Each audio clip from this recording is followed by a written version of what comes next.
अगर आप खुलकर सामने आएंगे तो ये गोरे अंग्रेज हमारी निर्दोष प्रजा पर और भी ज्यादा अत्याचार करेंगे, इसलिए आपको ये दिखावा करना ही होगा।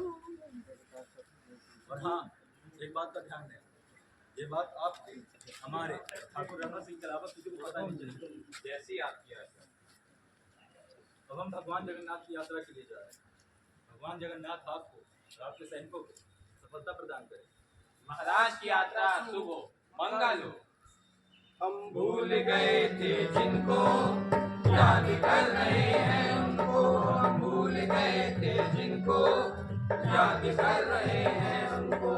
चलिए हम पहुंचते हैं माँ जालपा के मंदिर के उस तलघरे में जहां पॉलिटिकल एजेंट आसवान को मारने की रणनीति तैयार की जा रही है।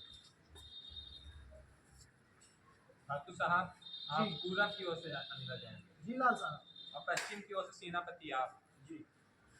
और उत्तर की ओर से धीर सिंह और लोचन सिंह आप अंदर जाएंगे और दक्षिण की ओर से हम। और आज रात 12 बजे का घंटा सुनते ही उस आसवान को मौत के घाट उतारना है। जय भवानी, जय भवानी। हुक्म एक अनुरोध है, आसमान को मारना तो है, तो उसके लिए आप अकेले क्यों अंदर जाएंगे? हम भीड़ के रूप में आक्रमण करते हैं। भीड़ का कोई नाम नहीं होता है। आसमान को आज ही हम माँ काली के सुपुर्द करेंगे। जय भवानी, जय भवानी। हम भूल गए थे जिनको याद कर रहे हैं उनको, हम भूल गए थे जिनको याद कर रहे हैं उनको। आसमान भाग रहा है। ठाकुर साहब, वो आपकी तरफ आ रहा है। पकड़ो उसे, बच के जाने ना पाए। पकड़ो पकड़ो। आज उसे कागज में डाला है, पकड़ो उसे, मारो मारो। मारो पकड़ो। वो तो जंगल की तरफ भाग रहा है। ठाकुर रणमा सिंह, लाल श्याम शाह सिंह, पंजाब सिंह, धीर सिंह, लोचन सिंह और उनकी पूरी सैन्य टुकड़ी ने आज जिसे हम मार्तंड स्कूल के नाम से जानते हैं, उस समय पॉलिटिकल एजेंट आसवान का बंगला हुआ करता था, उस पर चढ़ाई कर दी। लेकिन आसवान वहां से बच निकला और जाके अजयगढ़ में बुंदेलों के यहाँ शरण ली। नतीजा ये हुआ कि लाल श्याम शाह सिंह, ठाकुर रणमा सिंह, धीर सिंह, लोचन सिंह, पंजाब सिंह, उनकी पूरी सेना को, उनकी पूरी टुकड़ी को चित्रकूट के जंगल में शरण लेनी पड़ी। लेकिन यहाँ पर इन वीर क्रांतिकारियों का दल रुका नहीं। यहाँ पर उन्होंने अपने सैन्य संगठन को और भी मजबूत किया। चलिए एक झलक देखते हैं। 101, 506, 102। ठाकुर साहब, आप इतने चिंतित क्यों हैं? क्या बताएं लाल साहब, हमें तो ये चिंता खाई जा रही है हमारी टोली के लिए रसद कैसे मुहैया होगी।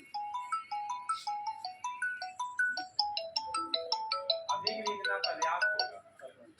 जी भैया, और इस धर्म युद्ध में बघेल खंड की प्रजा हमारे साथ है अभी हो रहा है, और चालू माँ हुआ। भवानी कृपा से किसी चीज की कमी ना हो। नहीं कोई दिक्कत नहीं, चल रहा है। आप तो सही है। आ जाइए, अच्छा है, आ जाएंगे। ये बहुत सिर्फ बढ़िया, श्रृंगार मिल की लेंगे सामग्री आपसे। है और जब ये देश की इज्जत पर अच्छा, टांका तब तो पड़ होगा, रहा हो ठीक है, हम और कर ये लेंगे। आभूषण काम ना आए तो ये मिट्टी है। जी जी जी जी जो जी, धन जी। और जन जरूरत ठीक, पड़ने पर देश ठीक के है, काम ठीक ना है, आए, ओके। उसके होने का कोई मतलब नहीं है। आपने बिल्कुल सही कहा। और अब इस धन से हम अपने बघेलखंड के और वीरों को अपने साथ जोड़ेंगे। जैसा आप कहें। हम भूल गए थे जिनको याद कर रहे हैं उनको, हम भूल गए थे जिनको याद कर रहे हैं उनको। सावधान, कौन हो तुम लोग? हुकुम, हम सब कलाकार। कलाकार? तो इस जंगल में क्या कर रहे हो? हुकुम, हम सिर्फ कलाकार ही नहीं, बल्कि हम गांव-गांव और जन-जन के बीच क्रांति का बीज रोपते।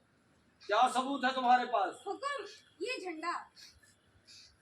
तो हमें भी कुछ अपनी कला दिखाइए। जी बिल्कुल। मगन मैं तुझसे आए गुण गाए।